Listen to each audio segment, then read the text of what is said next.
Un momentito, que tenemos aquí a dos personas. Esta mañana. Fátima, Confidencial, esta mañana. Fátima, un segundo. Tenemos... A ver un momentito, que hay mucho barullo. Fátima. Perdón. Es que la gente está desayunando y no quiere un guirigay. Y a mí tampoco me gusta.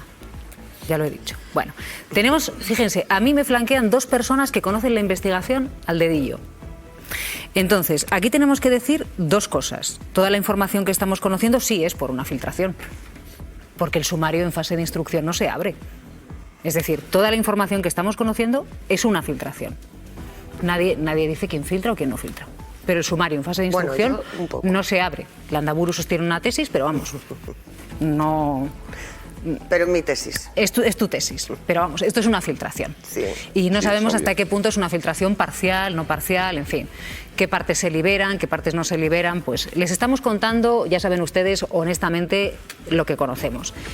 Dice el juez que se abren nuevas líneas de investigación. ¿En qué sentido se abren, Irma? Bueno, las nuevas líneas de investigación ponen en el foco a más gente y entre esa gente estarían familiares de Santos Cerdán, familiares de Anchón Alonso y los tres, el exdirectivo y los otros dos empleados de Acciona que están investigados ahora ya en la causa, además de las dos empresas vinculadas a Anchón Alonso, que son Norancop y Ercolán. Los agentes de la UCO han pedido información tributaria sobre estas personas porque lo que quieren es trazar el recorrido del dinero que ingresaba Servinavar de Acciona y ver dónde acababa ese dinero. Por un lado, tenemos al juez pidiendo la información de los pagos de Acciona en los últimos días y por otro lado, dónde desembocaba el dinero a partir de ahora, ¿no? Eso es lo que está ahora sobre la mesa en la investigación y es lo que se va en lo que se va a bucear, digamos. Por eso se han pedido esas diligencias que ahora el juez tendrá que autorizar, pero bueno, digamos que el foco se abre hacia los entornos familiares, tanto de Santos Cerdán como de Anchón por un lado y por otro lado hacia esos directivos de Acciona que ahora pasan a tener esa condición de investigados y que van a declarar el día 3 de diciembre. Es importante subrayar que el juez que envió a Santos Cerdán a prisión acusándole de tener un papel preeminente dice que ahora ya no hay riesgo de que se destruyan pruebas, pero eso no indica que los cargos contra él sean menores, ¿no? Después de los informes de la UCO dice incluso que son mayores. De hecho, dice que después de este último informe los indicios son más robustos, son más sólidos contra Santos Cerdán. Sí, eso lo dice. Bueno, el informe la verdad es que es bastante contundente. En un instante lo vamos a analizar, pero Mateo, hay una duda que nos trasladaban muchos espectadores. Se anunció que Santos Cerdán salía de prisión a primera hora de la mañana, nosotros lo conocimos en torno a las 11 de la mañana. ¿Por qué tardó tanto tiempo en salir? O no sé si es el protocolo lógico. Sí, a ver, la experiencia nos dice, lo vimos, por ejemplo, con Luis Bárcenas o con Francisco Correa o con Granados, que el juez efectivamente autoriza la excarcelación, ese documento tiene que llegar al centro penitenciario de turno y después dar traslado primero a la parte y después rellenar una serie de trámites burocráticos de la propia estancia del recluso en prisión, ¿no? Que eso suele llevar un tiempo. El protocolo dice que las salidas habituales son después de la hora de comida o de cena. Cuando a ti te lo comunican por la mañana, lo lógico es salir después de la hora de comida, ¿no?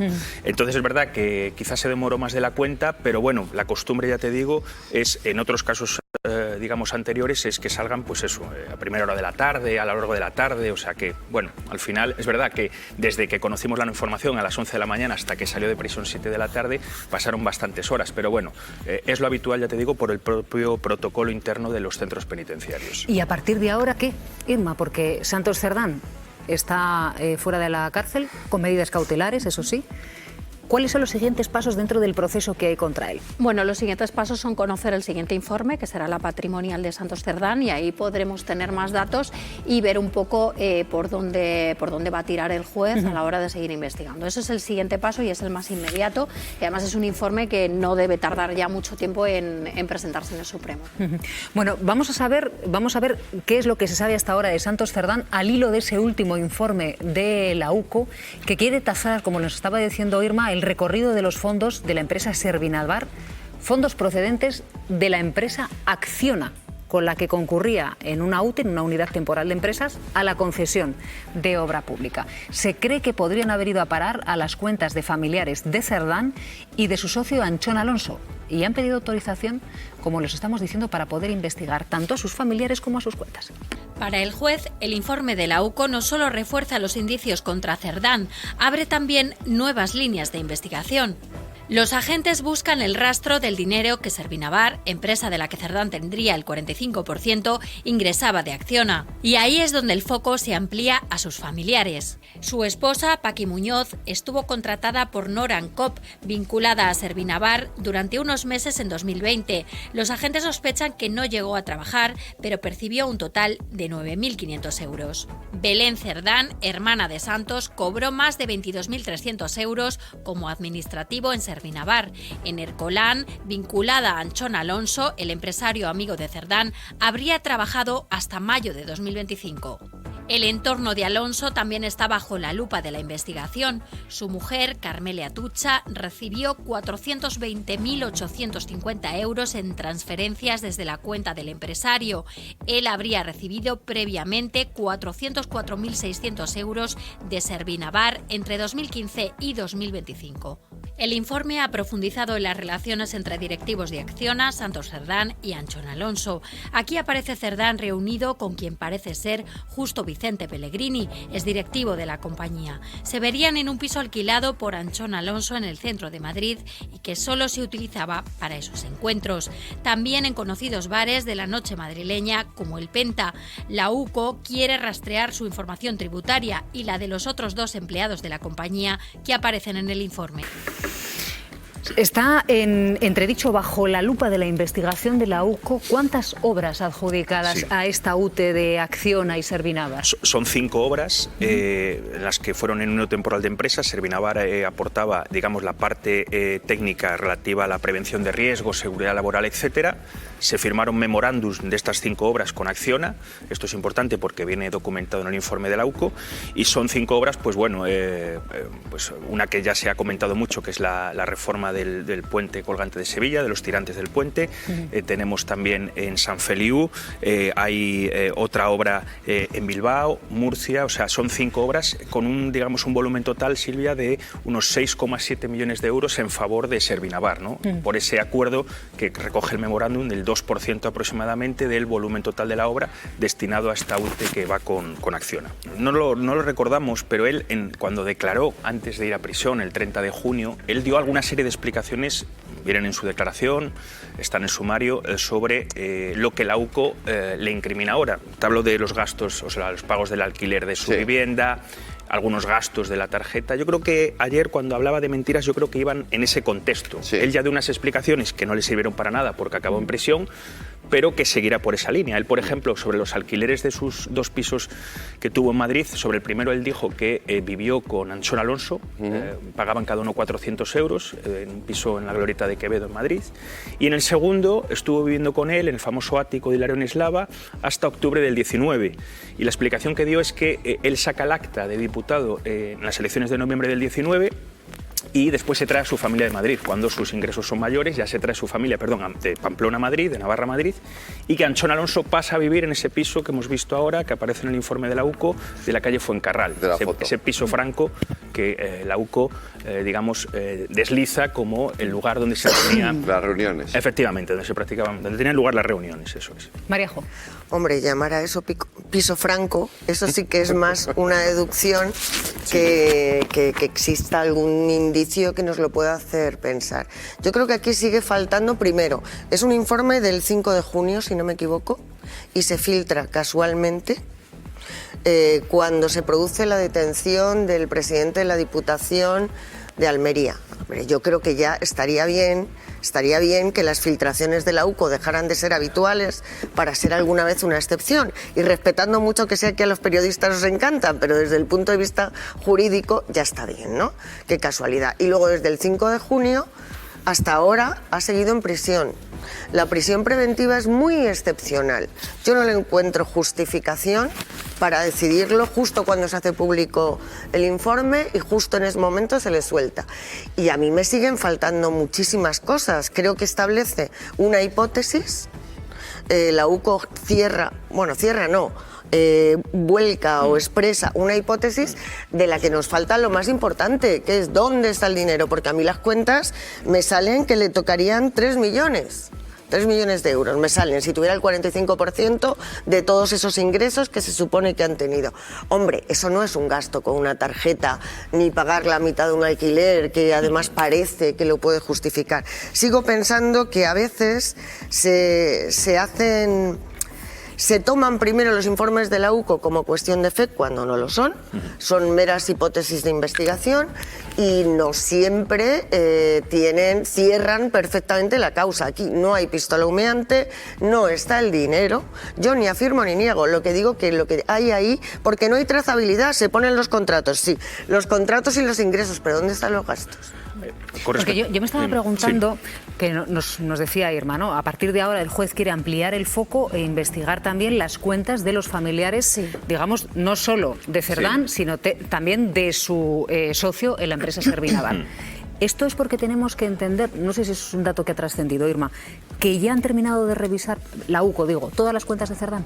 Bueno, es que nos falta el informe patrimonial, claro. Hasta que no tengamos ese informe patrimonial no vamos a saber qué es lo que hay realmente. Que tan difícil no es llevarlo a cabo. No, pero pregunto, seguramente... el informe patrimonial, que no sé si sí, lo que queda ahí es donde va a constar todas las cuentas, lo que pueda tener, si tiene algo en el extranjero, si hay bienes muebles alquilados, en fin, todas las operaciones. El informe patrimonial, ¿no? Para que, digamos, los espectadores tengan idea de lo que es una fotografía de lo que tiene y de cómo ha evolucionado a los últimos años. Su patrimonio, eso es. O es una fotografía, ¿no?, de lo que plantea Landaburu, que es de dónde llega ese dinero que tiene y qué se hace con él. Porque bueno, al final es, digamos, la trazabilidad, ¿no?, que se está buscando. Bueno, lo que veremos será algo parecido a lo que hemos visto en el informe patrimonial de Ábalos, cómo ha evolucionado ese patrimonio a lo largo de los años y de dónde ha ido viniendo ese dinero, es lo que veremos probablemente en ese informe. Sí que quería apuntar una cosa con respecto al tema de las obras, que hablábamos de que hay 5 obras que están bajo la lupa de la UCO, pero fíjate, en el informe hay un dato importante porque hablan de la vinculación que Anchón tenía con Acciona y puede que veamos en no mucho tiempo nuevas obras bajo el foco, porque citan los investigadores reuniones telemáticas que había entre Anchón y Justo Vicente Pellegrini, este directivo de Acciona, y en ese contexto hay un pantallazo de una reunión telemática y en ese pantallazo aparecen unos papeles que la UCO dice que pueden ser de interés para la investigación y que podrían hacer referencia, todo esto aún por investigar, a obras en Ávila y en Córdoba, con lo cual podría haber nuevas obras bajo el foco y también esas obras internacionales de las que ya hemos hablado en Marruecos y en Gabón, que también hace referencia a la UCO. En Ávila y en Córdoba, ¿en qué fechas? Es que la UCO en ese informe no detalla exactamente a qué se pudiera referir. Dice que por lo que aparece en ese papel manuscrito podrían ser expedientes que estuvieran relacionados con obras en Ávila y en Córdoba, pero eso es algo que tendremos que ir viendo en la investigación según se vaya desarrollando. Y un poco grave, ¿no? Porque afirmar sin tener idea que podrían ser obras en Ávila, Córdoba o podrían ser en Tombuctú, pero quiero decir, es lanzar como una suposición, a mi juicio, arriesgada. Dicen que el título es Conservación y se recogen los nombres de 3 ciudades acompañadas de fechas o comentarios. Dice el informe, se infiere que pudiese tratarse de diferentes licitaciones dependientes de algún órgano del Ministerio de Transportes dedicado a la conservación. Pero eso es muy fácil de contrastar. O sea, quiero decir, si tienes la fecha y tienes el lugar, las obras públicas de todas maneras, son obras públicas. Habla de 2 expedientes concretos, de uno en Córdoba y de otro en... Por eso quiero decir que eso sí que no existe. Creo que es relevante. Mateo y abrimos... Son de 2019. Acciona sacó un comunicado y Acciona dice que su relación comercial con Servinavar, que va de 2015 son 10 años de relación comercial, las tasa las obras en 5,7 y dice que todos, digamos, tanto el concurso en el que se presentan con Servinavar como todas las facturas, reintegros, liquidaciones, etcétera, que tiene con esta empresa por los servicios prestados dentro de la UTE, recordar que Servinavar aporta la parte, digamos, de seguridad laboral, prevención, etcétera, están documentadas, tiene soporte documental y que podría entregarlas al juzgado en cualquier momento. Esto es relevante porque, claro, Acciona se está jugando la reputación de una empresa de 60.000 empleados en 40 países. Eso es muy relevante. Entonces, eso es lo que veremos ahora. Por otra parte, estamos viendo una investigación que empezó siendo, digamos, de dentro de los investigados hacia afuera. Como en los informes patrimoniales a los que habéis hecho mención no aparece el dinero al que ha hecho mención Landaburu, ahora la investigación de la UCO ha pasado de fuera, de los presuntos corruptores, adentro. a ver qué pasa. Porque ahora mismo, claro, el foco ahora mismo efectivamente está en los altos cargos de Acciona, que son los que efectivamente pudieron gestionar esos contratos. Yo creo que es relevante cómo ha cambiado la dimensión de la investigación en ese sentido. Ahora el foco sobre Acciona, efectivamente, Claro. sobre la empresa y sobre si efectivamente pagó, como sostiene la UCO, esas comisiones Efectivamente. a cambio de la adjudicación de obra. Bueno, hay que decir, por cierto, que todo esto lo conocemos no porque la UCO esté filtrando, sino porque se ha procedido a la apertura de un sumario y se van conociendo las pruebas que se Como incluyen no ha en ese filtrado sumario. nada durante En este todo este caso, insisto, coinciden con la apertura de un sumario y que un juez decide que se abra ese sumario, y eso es lo que nos hace conocer una parte de las investigaciones. Nos falta por conocer otra muy importante, que es la patrimonial. En cualquier caso, hay muchas cosas que todavía están en paréntesis, está claro, pero hay otras que sí podemos dar por hechas. El que existiera una cara A de Cerdán que manejaba el partido, y hay que insistir en la importancia que tiene el cargo de secretario de organización de un partido, que es el que regula, el que cambia, el que mete nombres y saca nombres de las listas, el que controla el partido territorialmente, el que organiza los congresos. Quiero decir, es el cargo probablemente más importante de un partido político. Y luego había una cara B de Cerdán, que era el que iba organizando, contratando y recibiendo Pero eso tú lo comisiones, puedes afirmar.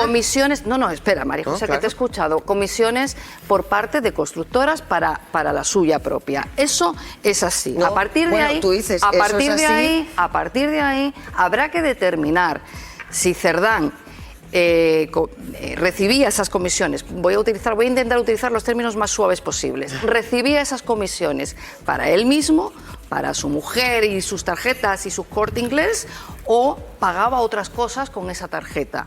Eso Hay ha algunos quedado- datos que insisten en que se pagaban actos del PSOE, Pero, por favor, en el que en algún congreso en Andalucía se utilizó esa tarjeta. Un momentito, ¿Dónde? que tenemos aquí a En el dos confidencial personas. esta mañana. Fátima. En el confidencial Ah, esta claro. mañana. Fátima, El un segundo. confidencial, tú fíjate, Tenemos... pues, A ver, un momentito, que hay mucho sumario, barullo. en el- Fátima, Perdón. Perdón. es que la gente está desayunando y no quiere un guirigay. Y a mí tampoco me gusta. Ya lo he dicho. Bueno, tenemos, fíjense, a mí me flanquean dos personas que conocen la investigación al dedillo.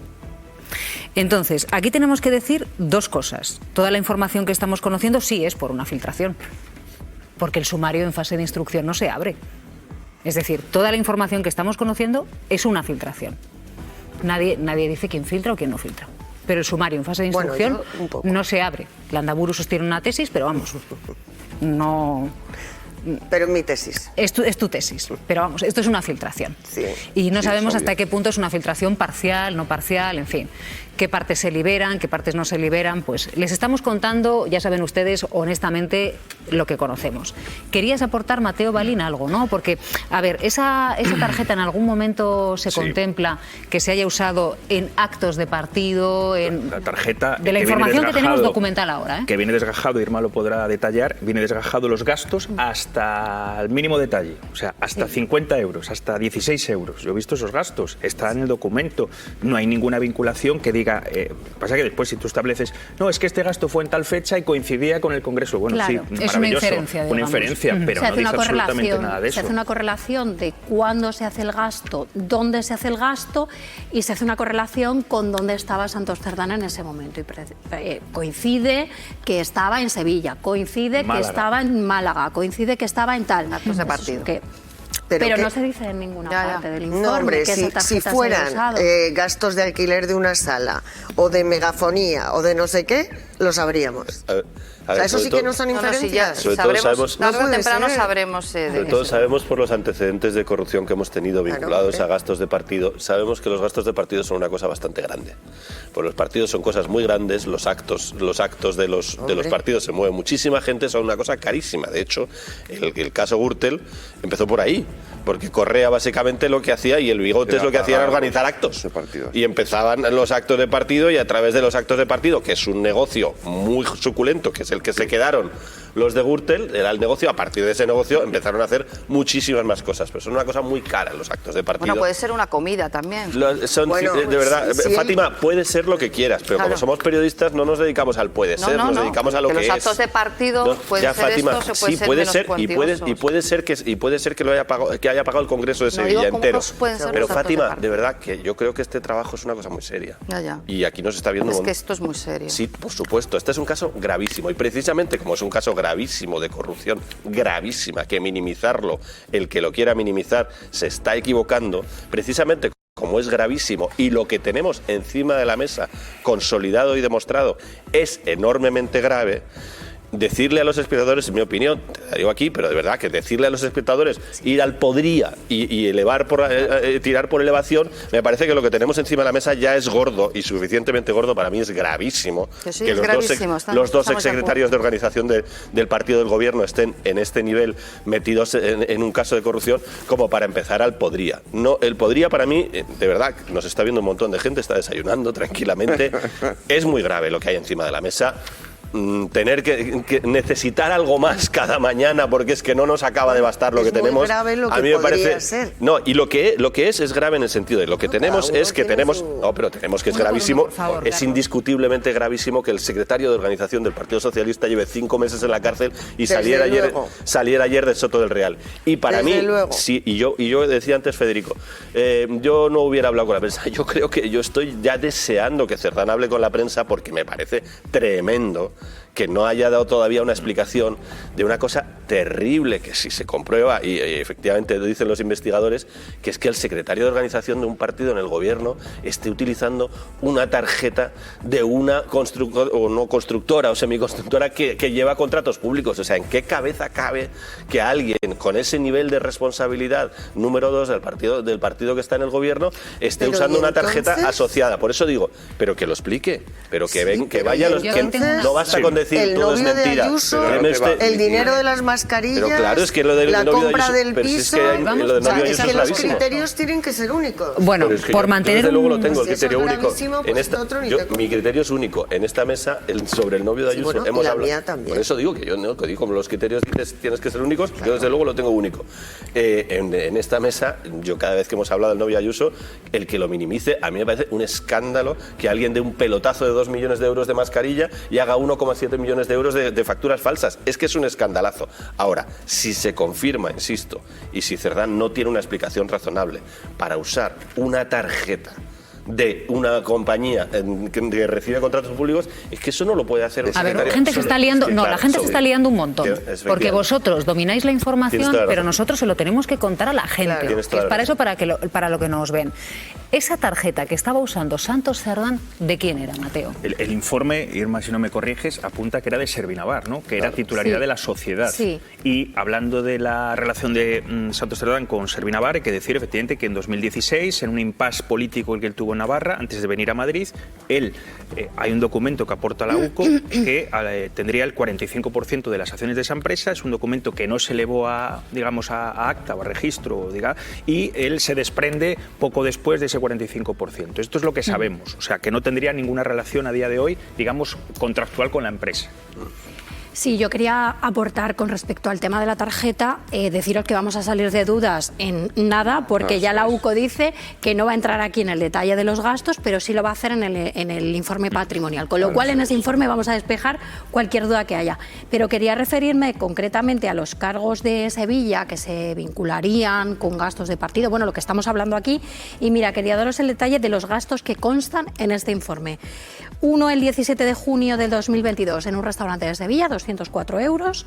Otro el 18 de junio de ese mismo año, 15 euros en un restaurante de Sevilla. Ostras. Y esos son los gastos que constan, que coincidirían con las elecciones andaluzas de 2022. Los que constan en este informe. Con esto digo, vamos a salir de dudas en poco tiempo cuando conozcamos esa patrimonial en la cual ya los agentes van a entrar en un análisis más detallado y extenso de esos gastos. Hacer para que esto no vuelva a pasar, que han hecho una serie de cosas en los últimos meses, pero esto demuestra muy claramente si finalmente... Yo creo que hay un agujero en todo esto que lo vamos a ver en las próximas semanas, vamos a ver porque qué pasa con el dinero, que es el agujero fundamental, dónde está el dinero y cómo se hizo ese 2%, cómo se manipularon, porque es lo que sostiene la UCO, cómo se manipularon esos contratos, porque no es nada fácil, porque hay un montón de personas que participan en cada contratación, con lo cual lo siguiente que tiene que demostrar la investigación es, y también el juez llamando a un montón de gente que participó en esos contratos, decir, oiga, ¿cómo se amañó? ¿Cómo se ganaron? ¿Y dónde están esos 6 millones de euros? O sea, faltan muchas cosas, pero lo que tenemos encima de la mesa es suficiente, insisto, desde el punto de vista político y mediático, para que Cerdán de un montón de explicaciones que vaya a todos los medios que tenga que ir y que explique este nivel de detalle del informe de la UCO. Es que falta todo. Bueno, el nivel de detalle que no tenemos, que se señalan contratos, se señala una empresa con un contrato a su vez perfectamente legal y a partir de ahí, ¿dónde se ha llevado este señor el dinero? Y sobre todo, ¿por qué se tarda tanto en cosas que son verdaderamente mucho más sencillas? Porque, desde luego, los informes patrimoniales, salvo que tenga el dinero en Tombuctú, insisto, que, en fin, también se encuentra, yo no veo por qué hay que esperar. Sin embargo, se van lanzando presunciones, inferencias, tesis que colocan a las personas en una situación que, a mi juicio, no está justificada en este momento. A mí me preocupa. Si se amañaron esos contratos, no se ha hablado con los funcionarios, no se han mirado las licitaciones que están perfectamente tasadas. Eso es ahí, esa es la clave. Porque a ver si nos vamos a encontrar con que luego resulta que los contratos fueron adjudicados en términos de legalidad y estamos montando todo esto. Respecto a los secretarios de organización, en caso de que tuvieran alguna vis delictiva, hay que recordar que los delitos, por su propia naturaleza, se desarrollan en la clandestinidad. O sea, ¿cómo podía nadie saber si de verdad se produjo esto? Que no está en absoluto acreditado que esos contratos fueran amañados. 5 contratos en distintas comunidades autónomas. ¿Todos los funcionarios de este país son corruptos? Porque aquí no es eso de lo que estamos hablando, ¿eh? ¿Dónde están? ¿Dónde está ese procedimiento que sería la clave? Es que no se puede llegar a la conclusión final y desde luego tener a una persona 5 meses en la cárcel, 5 meses, y desde este informe 3, no puede ser.